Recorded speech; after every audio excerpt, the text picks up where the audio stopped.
Sudah mulai panen. Pun wiwit panen nggih. Wow. Nah.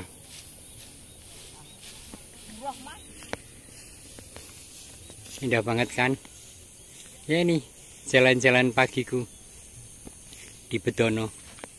Ini padinya sangat berisi, padat.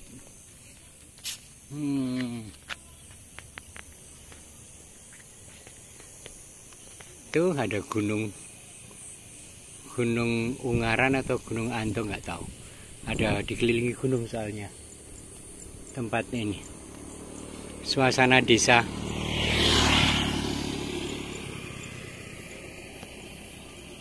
Indah kan? Yuk ke Bedono. 2 bulan lagi panen apokat yang berlimpah. Kemudian nanti sebelum Lebaran durian juga mulai masak, matang. Dan di sini adalah sumbernya. Ada tumbuhan khas yang kalau di Eropa menjadi tanaman hias yang sangat mahal. Anda bisa menebak pasti orang Indonesia dan dimanapun, di pulau apapun ini, apa namanya? Putri malu. Nih aku perlihatkan. Putri malu. Putri ini malu karena kalau disenggol daunnya dia akan menutup muka. Nih mukanya nih ditutup.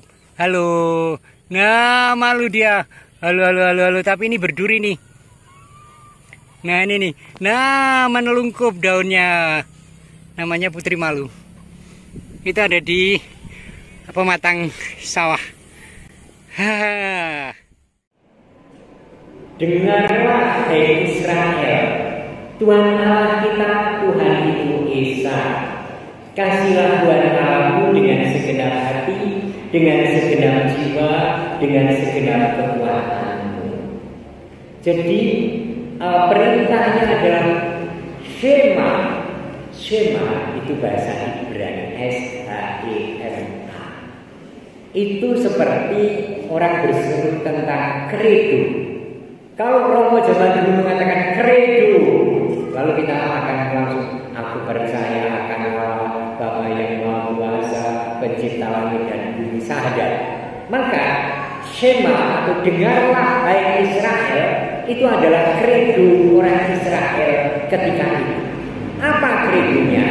Supaya percaya pada Allah yang satu dan menaati perintahnya dengan totalitas diri. Dikatakan dengan segenap hatimu, dengan segenap budimu, dengan segenap kekuatanmu, dengan segenap jiwamu. Sedemikian umat Israel itu apal tentang Shema itu, semua orang akan kemudian mengatakan itu. Apakah dengan demikian praktis mewujudkannya dalam kehidupan sehari-hari? Kuwi beda kemudian kuwi beda. Tingkah laku lan praktek hidupnya seringkali berseberangan karo iman kepercayaan sing kudune diuripi. Artinya di hidupnya adalah dia dipraktekkan dalam wujud yang nyata. Maka Yesus mengatakan yang kedua, yang saemper, yang sama dengan yang pertama. Dikatakan kasihlah sesamamu seperti dirimu sendiri. Saudara-saudara yang dikasihi Tuhan, saya merenungkan tentang hidup yang bahagia, bejo, ayem, wisingkong, rumah satu. Hidup yang terus-menerus mengarahkan hati pada kersa dalem Gusti, pada kehendak Allah, dan menjadi renaning tias dalem, menjadi kegembiraan dan perkenanan Allah akan kita. Itu bukan yang aneh, itu hal yang wajar. Kalau ada orang Romo nyuruh pangestu nggih, besok saya akan mulai bekerja di Bekasi. Pesenku sing kepisan sing tekun ya disiplin, tekun lan murah hati. Jangan kamu bekerja hanya sebatas yang menjadi kewajibanmu. Ambillah hati pimpinanmu di perusahaan itu. Nanti kamu akan sangat hitung kalau hatinya kamu ambil.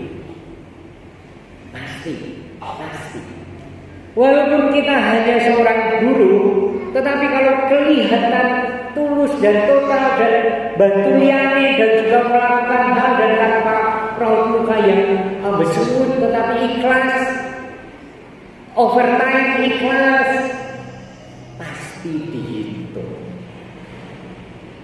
pasti digundeli nek pengen pindah. Banyak kejadian. Atau juga ada orang yang datang ke pastoran dan menangis-nangis karena di PHK. Saya bertanya, kamu di PHK, memang perusahaanmu tutup, boten romo. Jangan ini pekerjaan ini kali ratusan, 70 yang dipun PHK. Tak tahu.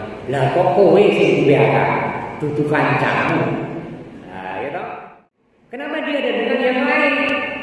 Jangan merasa menjadi korban ketika tingkah laku tanda gawe kita tidak berkenan pada mereka, kepada siapa saya bekerja.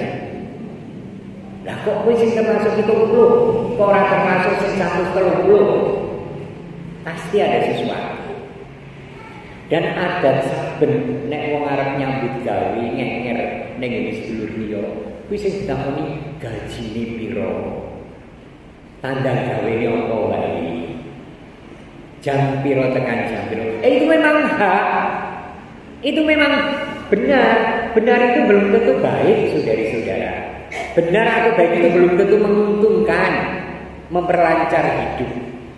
Tetapi ketika orang aku iso kok, aku arep nandani, aku nang omah yo engko yo mung turu, bahane turu sore aku tak ngerampungke gawean ning kene iki. Mesti wong kuwi gitu. Kenapa?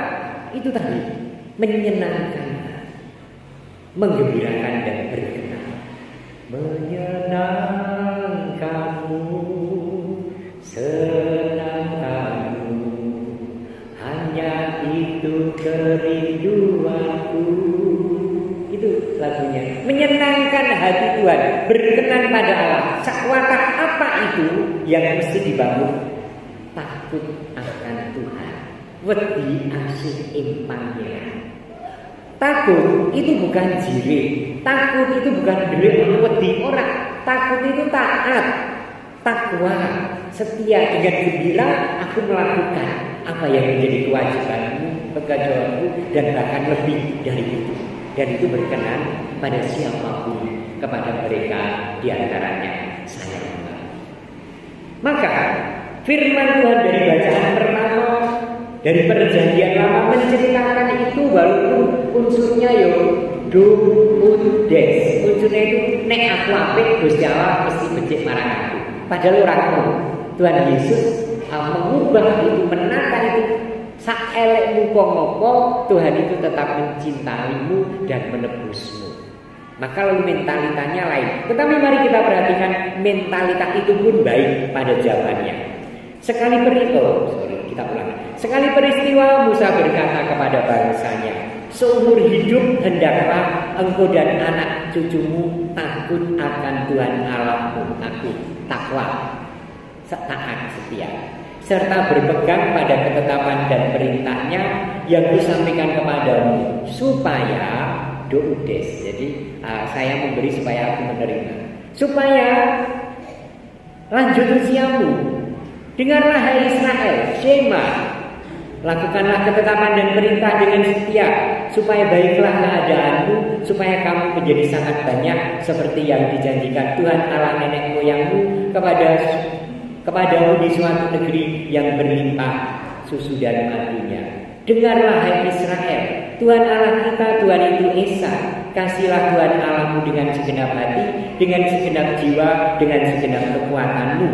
Dan apa yang kuperintahkan kepadamu pada hari ini harus engkau perhatikan. Jadi taat kepada Allah, berkenan pada Allah. taat yang bukan takut tapi dengan kegembiraan, karena yakin kalau seseorang berkenan padaku, hidupku akan nyaman, hidupku akan sejahtera, aku akan digatekke uripku marang wong sing mempekerjakan atau punya kuasa atasku. Dan itu juga berlaku dalam iman kapercayan. Pengen ditresnani Gusti, pengen dikabulke panyunane, ayo bekerja sama dengan Allah, senangkanlah hati Allah. Menyenangkan hati Allah di antara yang banyak adalah itu tadi, kasihlah Tuhan Allahmu. Tuhan itu esa dengan segenap daya kekuatan. Itu tidak berarti juga kemudian ukurannya sergep neng gereja, melu latihan kur, dadi prodiakon, lan sakon nenggalen. Bukan. Karena perintah yang kedua dalam Injil adalah kasihlah sesamamu seperti dirimu sendiri. Artinya praktek iman itu tidak berhenti pada ibadah, tetapi juga dalam kehidupan sehari-hari yang sangat nyata. Beberapa waktu lalu saya mendapat kesaksian seorang di sini yang bercerita bahwa dulu punya kambing 65 lebih. Tetapi karena kebun karet itu akhirnya rumputnya dimakan oleh kambing saya, kasihan yang karet tidak mendapat rumput, kambing itu dijual semua supaya penduduk sekitar masih bisa merumput. Keren loh, itu kearifan lokal dan itu sangat Kristiani. Walaupun orang yang bercerita itu bukan Katolik. Atau juga dia punya tok itu apa sih? Mata air, punya mata air yang sudah ditawar 2 miliar dan ditawari mobil baru.